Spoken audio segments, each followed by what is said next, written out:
Então nós saudamos todos os amigos e amigas desse nosso rito, desse nosso momento de reabastecimento. Numa grande jornada, numa importante jornada, não podemos correr o risco de ficarmos sem energia, sem combustível. Então precisamos parar periodicamente, planejar o reabastecimento, e é com muita alegria que a gente saúda todos aqueles que têm percebido dessa maneira. Vamos nos reabastecer de luz, de bem, de energia, e como todo bem vem de Deus, essa fonte sagrada, que nós nos reunamos com Deus na noite de hoje. Muito bom estar com todos vocês. Margarete Machado, é um prazer estar com você outra vez. Adelaide Ferreira, nossa grande amiga, também um prazer muito grande. Que a gente possa se renovar a nossa amizade e renovar a nossa esperança. Essa ferramenta tão importante, tão fundamental para as nossas vidas. Hoje, por falar em ferramenta, nós viemos falar sobre uma ferramenta visceral para o funcionamento da nossa sociedade, o dinheiro. O dinheiro ele é realmente muito importante, mas tem sido visto de maneiras completamente opostas pela humanidade. Uma parte importante da humanidade vê o dinheiro como um mal, achando que os ricos são necessariamente maus, que mexer com dinheiro, que sempre que se mexe com dinheiro, como os empresários, os bancos, são necessariamente pessoas perversas, corrompidas, enquanto que uma outra boa parte da sociedade tem uma visão completamente oposta e vivendo em função do dinheiro, resumindo a sua vida, resumindo toda a sua busca, todo o seu ideal de felicidade em ter dinheiro. É muito interessante que haja visões tão extremadas e que praticamente toda a sociedade esteja em algum desses partidos e, paradoxalmente, nos dois. Muita gente proclamando os perigos, os males do dinheiro, mas na sua vida prática, vivendo em função dele. Como nós podemos nos equilibrar em meio a essas ideias tão extremadas? Não é verdade? Como nós podemos nos equilibrar nesse momento? Em primeiro lugar, é preciso perceber a grande potência que representa o dinheiro. O dinheiro representa uma grande potência, um grande poder da nossa sociedade. Emmanuel, o guia espiritual de Chico Xavier, no livro O Consolador, ele equipara o dinheiro ao sangue no corpo humano. É extremamente vital o dinheiro para o funcionamento da sociedade, como o sangue é para o corpo humano. O sangue é um mal em si? É um bem? O dinheiro é um mal ou um bem? Na verdade, o dinheiro, como o poder, como as tecnologias, como o corpo, praticamente tudo que existe, ele está nessa mesma situação. Não é nem bom nem ruim. Depende do uso que nós fizermos dele. E do dinheiro não será diferente. O que Jesus nos orienta a esse aspecto? Hoje, nós fomos levados ao capítulo 16 do Evangelho segundo o Espiritismo, o qual nos traz uma reflexão muito interessante, aliás, várias reflexões muito interessantes, vale a pena ler o capítulo inteiro, a respeito desse tema tão delicado, que gera visões tão extremadas e posições tão extremadas. Você não vê ao longo da história, guerras nacionais sendo feitas por causa do dinheiro e das riquezas? Você não vê casamentos serem feitos e desfeitos por causa de dinheiro? Amizades, sociedades, relação das classes sociais entre quem tem e quem não tem dinheiro?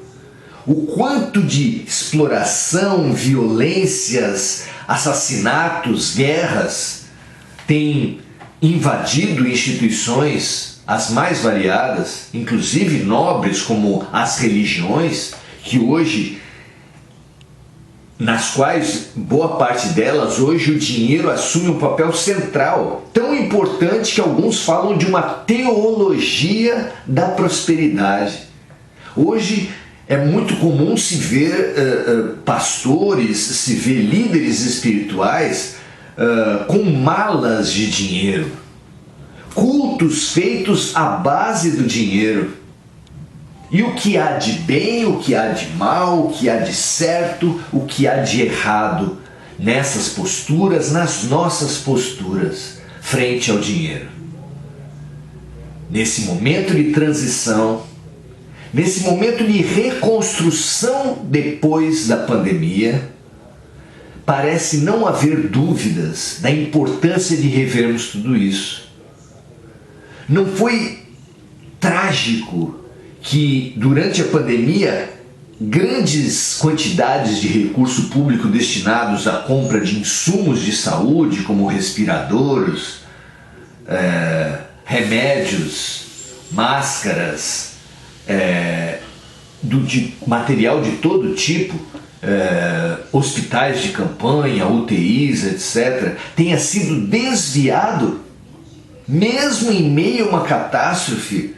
Como foi possível que o dinheiro e que o roubo do dinheiro público tenha emergido de uma forma tão grande? Isso não fala muito para nós?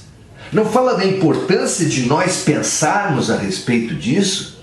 Ou será que alguém ainda acha que o mau uso do dinheiro é exclusivamente dos políticos, dos empresários que se associam aos políticos para desviar dinheiro, dos maus líderes espirituais? O que você acha? Será que isso é exclusivo desses setores? Ou será que existe um mau uso de alguma forma por parte de todas as pessoas? Vale muito a pena pensar a respeito disso e especialmente pensar por que Jesus, nos seus evangelhos, tantas e tantas vezes usou o dinheiro para falar da transformação, da revolução moral que ele veio trazer. Por que será que Jesus falou tanto de dinheiro? Se ele fosse tão mau em si, a fala dele seria sempre reforçando essa demonização, essa visão de que ele seria fonte de todo o mal. Pois na citação que abre esse capítulo 16, não se pode servir a Deus e ao dinheiro. Algumas traduções falam a Deus e a Mamon.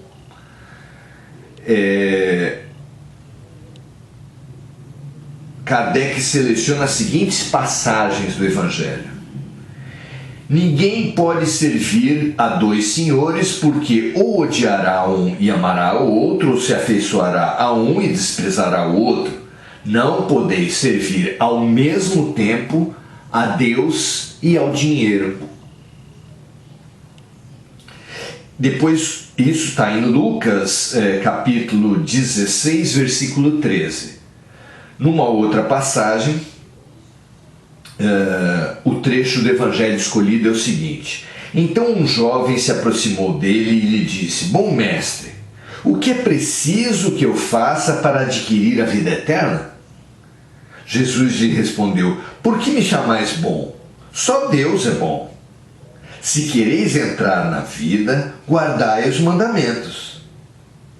E aí o rapaz lhe pergunta: quais mandamentos? Disse-lhe Jesus: não matareis, não cometereis adultério, não furtareis, não direis falso testemunho, honrai a vosso pai e vossa mãe, e amai o vosso próximo como a vós mesmos.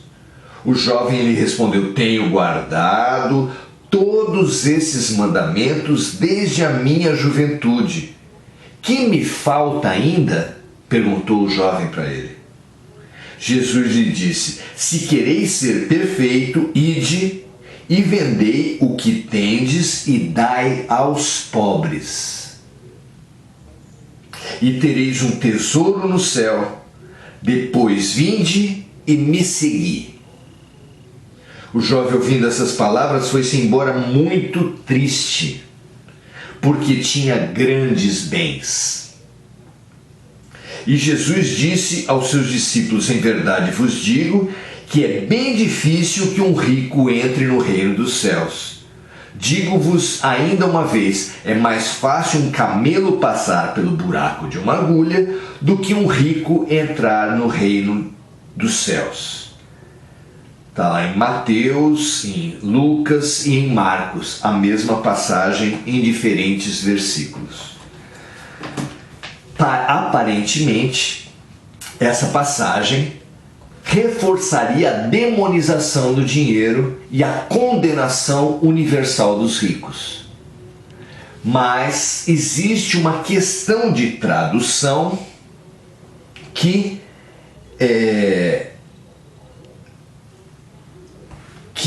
Kardec esclarece no Evangelho segundo o Espiritismo. Ao tempo de Jesus, era comum que se usasse um fio, uma corda fina e resistente para tecer diversas coisas.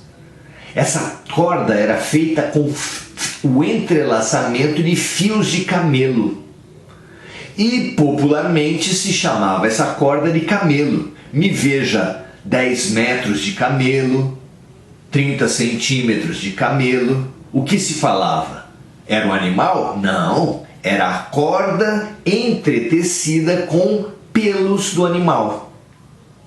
Então, quando Jesus fala que é mais difícil um rico entrar no reino dos céus do que um camelo entrar numa agulha, ele se refere a esses pelos grossos e duros do animal, que tecidos que, formando uma corda, deixavam fios de fora, como as nossas cordas de sisal, que é uma fibra também grossa e dura, e que tornavam muito difícil pegar aquela corda feita de fios de camelo e passar por uma agulha. Mas você há de concordar que é muito mais possível, e a sociedade toda sabia disso, uma corda, um barbante de fibras duras passar pelo fundo de uma agulha do que o animal camelo passar por uma agulha. Sem essa compreensão, parece que Deus disse: é impossível um rico entrar no reino dos céus, porque é impossível o animal camelo passar por uma agulha.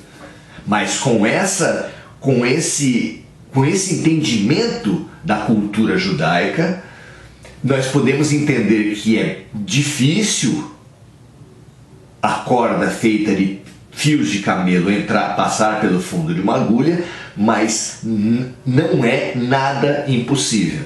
Ou seja, a questão da riqueza é sim uma prova difícil, mas não destina as pessoas ao mal.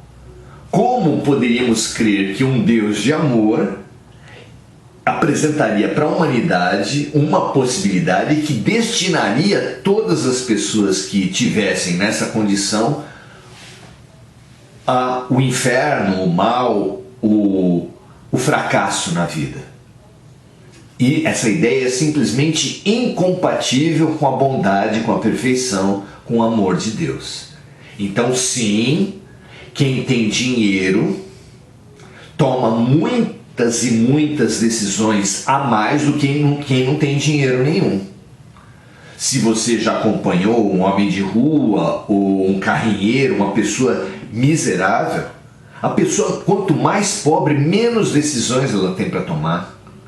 Ela gasta tudo que tem com comida e a única decisão que ela toma é que tipo de comida ela gasta. Poucas decisões, praticamente nenhuma, ficam a seu critério. Já um rico e mesmo uma pessoa poderosa no campo político toma muitas decisões. De qualquer forma, o dinheiro acaba simbolizando essa potencialidade de tomar decisões, tomar boas decisões.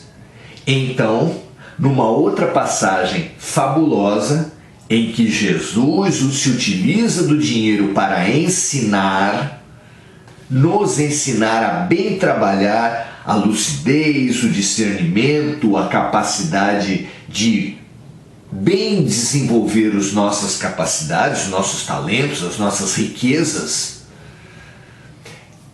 Jesus nos vem falar que um dono de uma propriedade, um fazendeiro, depois de muitos anos de trabalho, tinha acumulado uma grande quantidade de dinheiro e decidiu sair em viagem pelo mundo. E fica claro, no decorrer da parábola, que esse fazendeiro representa o Pai, Deus. E esse fazendeiro, decidindo viajar, chama para uma conversa 3 dos seus empregados de confiança e deixa na mão deles uma significativa quantidade de dinheiro. Na parábola original, Jesus conta que foi dado 5 talentos a um deles, 3 talentos ao outro, 1 talento ao terceiro. Como exercício para o nosso raciocínio, a gente pode imaginar isso em reais e imaginar que o primeiro recebeu 50 mil reais, o segundo recebeu 30 mil reais e o terceiro recebeu 10 mil reais. E combinou com eles: eu vou viajar e depois, quando eu voltar, eu vou chamar todos vocês, cada um de vocês, para prestar contas do que vocês tiverem feito com esse dinheiro. Combinado? Combinado. O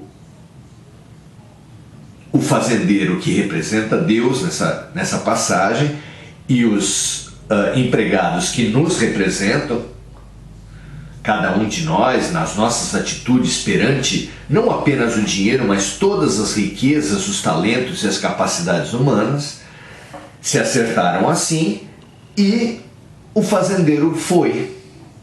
O que representa esse distanciamento do fazendeiro ou de Deus frente à humanidade? É que Deus nos ama em liberdade. Ele permite uma liberdade de ação ao ser humano. Ele não aplica castigos imediatos a cada erro ou prêmios automáticos para cada acerto. E isso a gente vê claramente.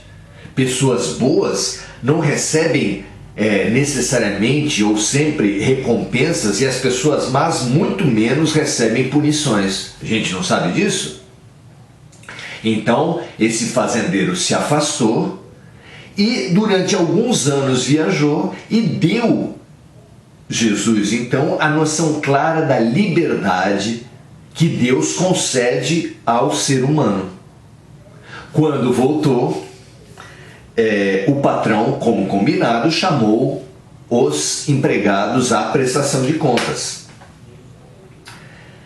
Tendo chamado os 3 empregados, veio o primeiro deles, aquele que tinha recebido 50 mil reais, e disse: patrão, tu me deste 50 mil reais, eu negociei com o seu dinheiro e aqui estão os 50 mil que o senhor me entregou e outros 50 mil que eu ganhei negociando com o seu dinheiro.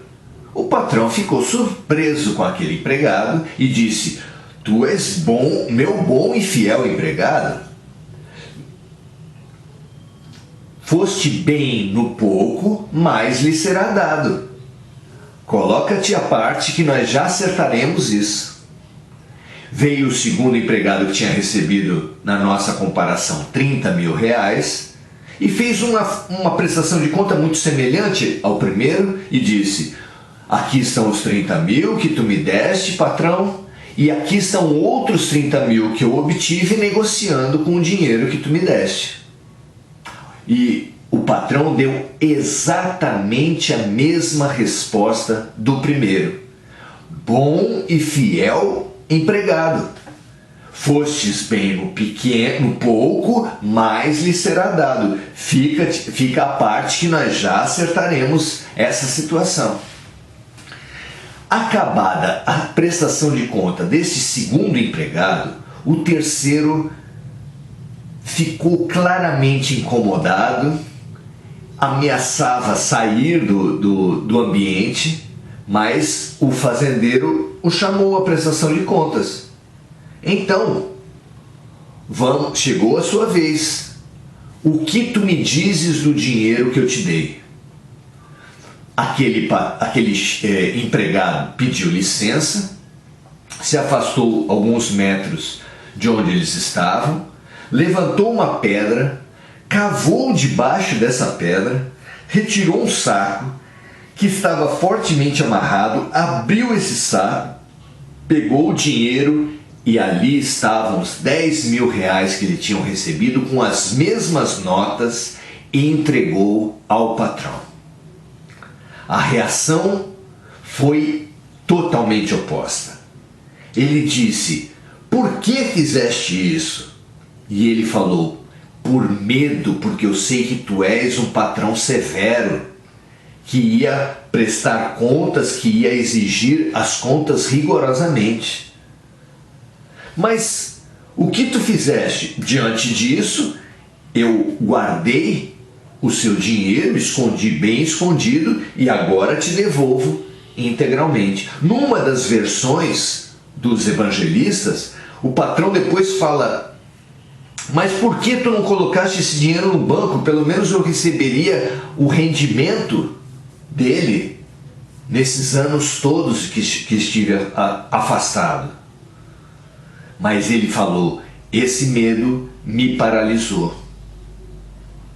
E ele vaticinou, ele deu a sentença oposta à que tinha sido dada aos outros, no seguinte sentido, dizendo o seguinte: servo mau e inútil, dá-me cá todo esse dinheiro e eu o darei para aqueles que bem souberam gastar, porque a quem tem, mais será dado, e a quem não tem, até o que não tem lhe será tirado. Essa passagem é muito conhecida e nos fala muito dessa riqueza, das várias riquezas que Deus concede a cada um de nós. Vocês não acham? A interpretação nunca é final, sempre é rica, sempre existem inúmeras possibilidades, mas nós tranquilamente podemos ver que na sociedade há uma diversidade muito grande de talentos. Há pessoas como Mozart, exemplarmente, que ainda na primeira infância já compunha sinfonias maravilhosas. Obras que nós nem ao final da vida conseguiríamos fazer. Enquanto isso, existem seres que recebem ao início da vida doenças congênitas que não lhe permitem sequer esboçar uma palavra. Por que a diferença dos talentos? Não é mesmo? Esse é um desafio para a mente humana desde o início, e nessa parábola mostrou que Deus deu para um 5 talentos, para outro 3 e para outro 1 talento. Mas cobrou de todos eles a mesma multiplicação, e não importa se ele obteve do primeiro que recebeu 5, outros 5, ou se recebeu do segundo que recebeu 3, outros 3.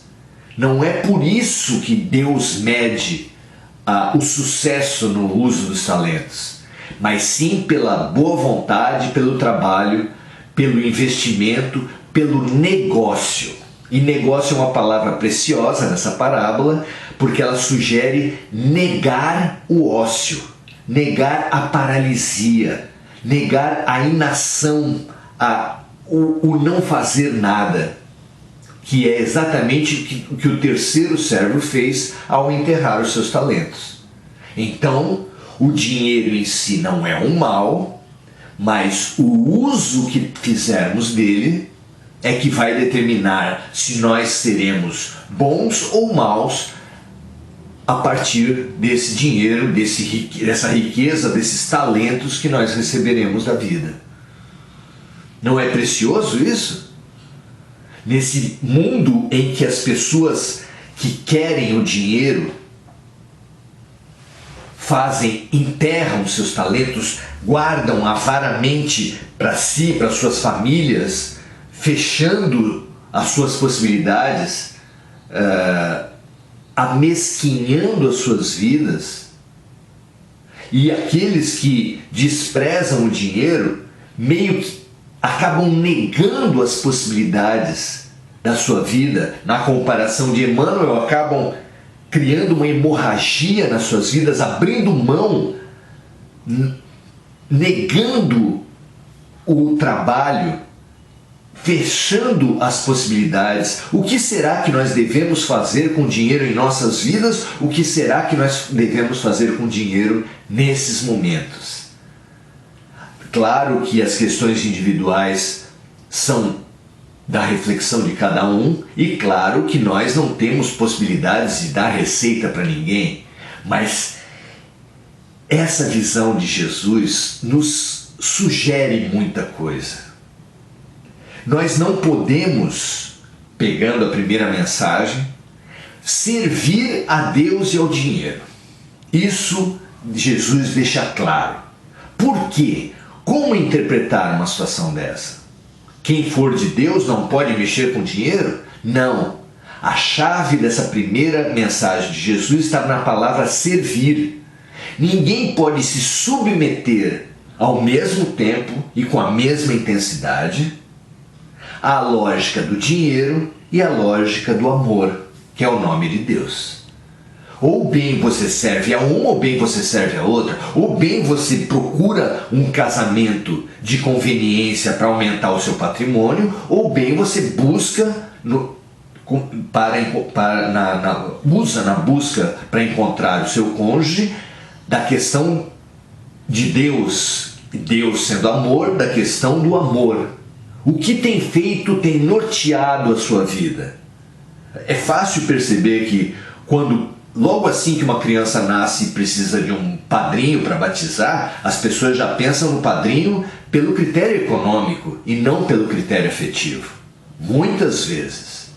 Depois, ao selecionar as escolas, os amiguinhos que os filhos vão ter, sempre usa-se o critério do dinheiro. E depois no casamento a mesma coisa. E depois na escolha profissional, a boa escolha profissional é aquela de uma atividade que gera dinheiro. A questão da realização fica claramente em segundo lugar na questão profissional, nas relações, na vida humana em geral. Não é verdade? Então, não podeis servir a Deus e ao dinheiro, não demoniza o dinheiro, apenas o coloca a serviço do amor. Ou seja, tudo que nós fizermos usando o dinheiro para o bem, para a fraternidade, para a caridade, para dar emprego para as outras pessoas, para desenvolver a ciência, para possibilitar a educação escolar, tudo que nós pudermos fazer no sentido da evolução humana com o dinheiro será negar o ócio, será um bom desenvolvimento. E por esse bom desenvolvimento nós receberemos a nossa recompensa, que inclusive será dar mais responsabilidades para quem já foi bem nas primeiras. É o princípio da escola. Quem foi bem nos exercícios mais simples é dado um exercício mais complexo. É o princípio do trabalho. Aquele empregado que foi bem nas tarefas mais simples, lhe são dadas tarefas mais complexas. É assim por todo lado.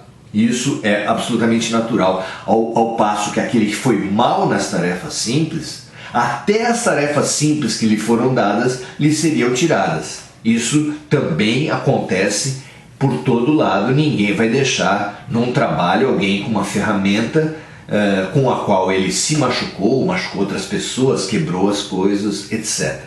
Não é verdade? Jesus e o Evangelho ficam muito concretos, muito factíveis.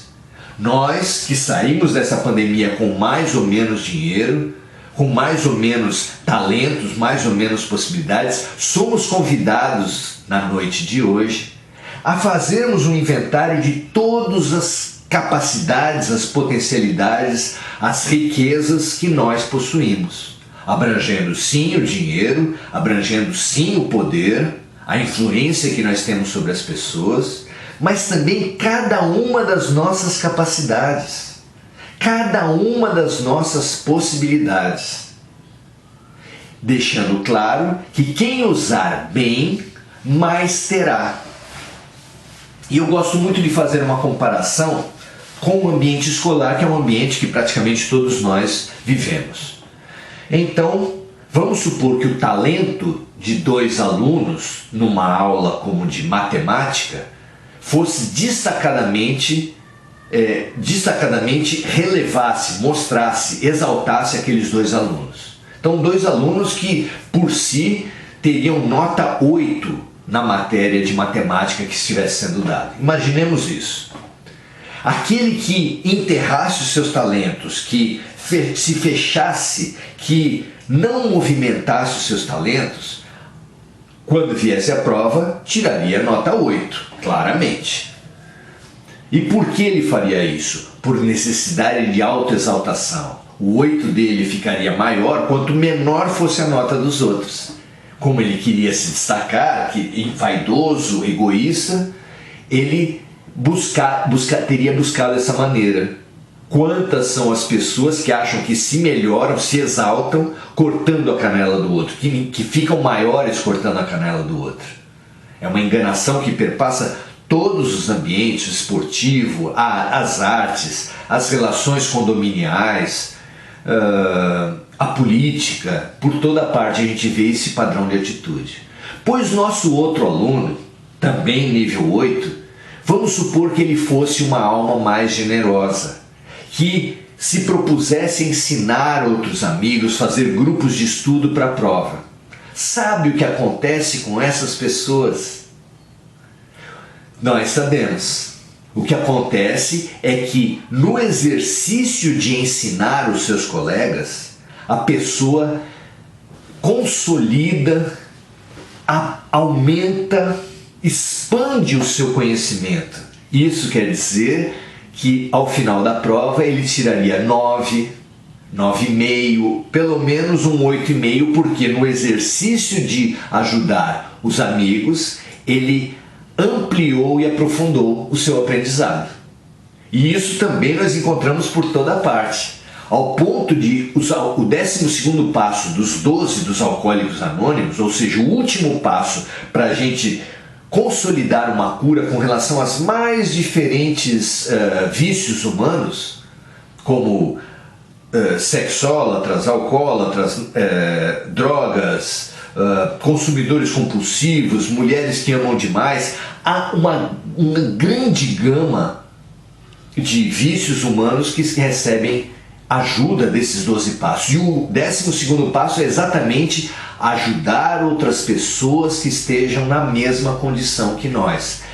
É assim que nós nos curamos, que nós consolidamos as nossas curas.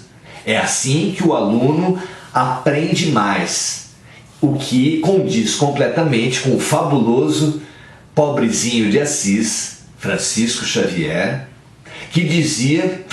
Assis, que dizia que é dando que se recebe. É perdoando que se é perdoado e é ajudando na transformação alheia que nós nos transformaremos para a vida eterna. É esse o grande chamamento desse nosso momento.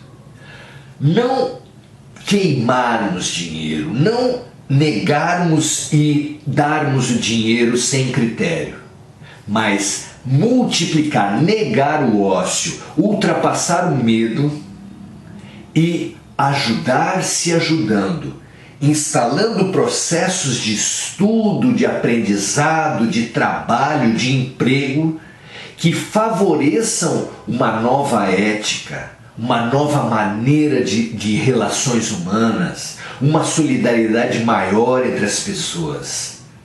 Nós podemos e devemos conhecer as metodologias de economia solidária, de escambo, de favorecer a vida e as trocas de uma maneira cooperativa e fraterna. Cada vez mais nós precisaremos disso. Amigos e amigas, o convite da reconstrução, o convite da regeneração planetária passará necessariamente pelo bom uso do dinheiro. E para nós nos habilitarmos a essa regeneração, nós precisamos fazer bom uso do dinheiro e das riquezas e dos talentos já. Se você sabe cozinhar bem, encontre um abrigo, encontre um asilo onde você possa cozinhar. Encontre uma instituição onde você possa levar um bolo de aniversariantes do mês. Encontre uma maneira de levar uma pizza para comer aquele alimento com as pessoas que estão ali dentro. Se você sabe tocar violão, a mesma coisa. Se você sabe informática, se você sabe limpar, costurar, quaisquer talentos podem ser bem usados, fechados em avareza ou em partilha e em multiplicação. Jesus deixou muito claro quem é o bom, quem é o mau servo. Que nós aprendamos com Jesus e utilizemos, pratiquemos isso com o nosso tempo, com o nosso pensamento, nas nossas orações, nunca mais orações só para mim e para os meus, nunca mais guardar dinheiro só para mim e para os meus, nunca mais guardar o meu saber só para mim na ilusão de me destacar. Ao contrário, é dando que se recebe, é perdoando que se é perdoado, é ajudando na transformação dos outros que nós mesmos, mais profundamente e mais solidamente, nos transformaremos para a vida eterna. Que assim seja, meus amigos, minhas amigas, uma lição preciosa para esses nossos momentos, vocês não acham? Vamos ver o que cada um traz para a gente? Vamos lá. Márcia Sodré, Lilian Curado, Cláudia Silva, Márcida Marques Albino, Anderson Luiz, a Angelina lembrando de diversos amigos. É sempre muito bom e a gente endereça os nossos melhores pensamentos e sentimentos para cada uma dessas pessoas. Nair Dolores Velasco, também lembrando de amigos. Lilian Caetano Argelo, Angelina citando outros amigos, Eliana Quiodo, nossa grande amiga, grande companheira de estudos, Mônica da Silva. A Yara Ferreira fala assim: o dinheiro não é luz, mas sustenta a lâmpada. Olha só, ele não é luz nem é trevas, mas para ele ser lâmpada, para ele sustentar a lâmpada, ele precisa ser bem utilizado. Porque ele também tem sido motivo de corrupção, de assaltos, de furtos, de todo tipo de erro e crime. Então não é pelo dinheiro em si, mas é pelo uso que nós fizemos dele, não é? Mônica da Silva, Mônica, Mônica sempre lembrando de diversos amigos, muita força para cada um deles. Sempre é bom quando a gente recebe qualquer possibilidade, se nós falamos do dinheiro, também as luzes espirituais. Quando a gente recebe, a gente não retém só para nós, a gente movimenta. Por isso, nosso parabéns para Mônica da Silva e para nossa amiga Angelina. São duas companheiras que sempre partilham, sempre lembram. Vocês podem ou não citar os nomes, mas no coração de vocês, se imaginem recebendo muita luz nesse nosso momento precioso e que essa luz transborde de você, banhando todas as pessoas que você souber que estão em dificuldades e todas as pessoas da terra, porque é dando que se recebe, não é? Vamos lá. A Eliana Chiodo nos diz assim: o dinheiro é um instrumento, não é bom nem ruim. A forma como usamos é que pode ser boa ou ruim, como uma faca. A faca é boa ou ruim? Depende. Na mão de um assassino, ela será terrível. Na mão de uma cozinheira, ela será excelente, não é? Muito bem. O que mais a gente pode ter? Conhecimento compartilhado gera mais conhecimento, diz a Eliana Chiodo. O que não compartilhamos não serve para nada. E aí, esse não compartilhamento na parábola dos talentos teve como base o medo. E muita gente durante essa pandemia, durante esses nossos tempos de violência, tem se deixado paralisar pelo medo. Por causa do medo, também tem enterrado os seus talentos. E essas pessoas precisam ser alertadas por nós. Quem somos nós? Não temos a menor condição disso. Mas Jesus hoje nos alertou que o medo nos faz enterrar os talentos. Desenterre os seus talentos. Lembre-se da poesia que você gostava de fazer, do violão que você gostava de tocar, do balé que você gostava. As pessoas que tiveram esses talentos não perdem e, ao contrário, se elas desenterram, podem ajudar muita gente a também desenterrar os seus. Maravilha, né? Vamos lá. Maria José Sobral, Adelaide Ferreira: compartilhar é uma exigência do planeta em regeneração. Sem dúvida, sem dúvida. Nós temos exaurido o planeta por um uso excessivo de recursos, um desperdício de recursos, com essa cultura do descartável, com mudando as coisas, mesmo quando as antigas ainda têm utilidade, a título de um design, de uma luzinha, de uma tecnologia nova que às vezes a gente nem precisa, mas busca pelo status. Nós fomos tão programados nas nossas mentes que nós compramos até sem necessidade. E isso prejudica o planeta, como lembrou aqui a Adelaide Ferreira,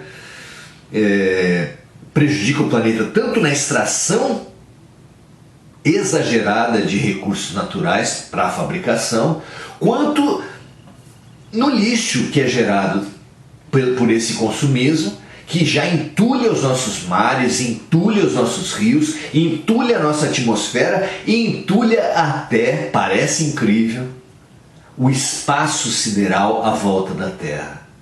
Nós, humanidade, colocamos no espaço uma enorme quantidade de lixo espacial. Você sabia disso?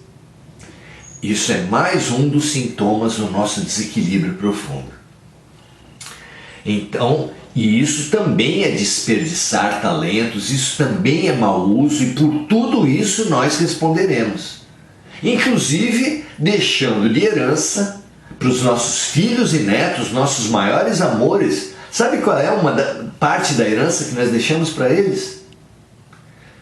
Lixo. Natureza degradada. animais extintos por causa dessa avareza e desse consumismo. Será que não é hora de mudar, gente? Simplificar a vida, será que não é uma bela ideia? Tornar os nossos projetos de vida mais simples, as nossas atitudes mais humildes, não facilitarão nossas vidas? Não nos harmonizarão muito mais com as pessoas e com a natureza?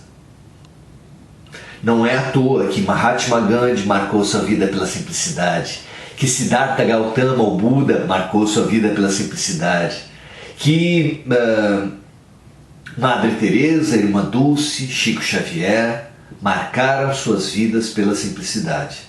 Nós que gostamos, enchemos a boca para dizer sou admirador, sou seguidor, por que a gente não experimenta segui-los também nisso? Não é verdade? Muito legal.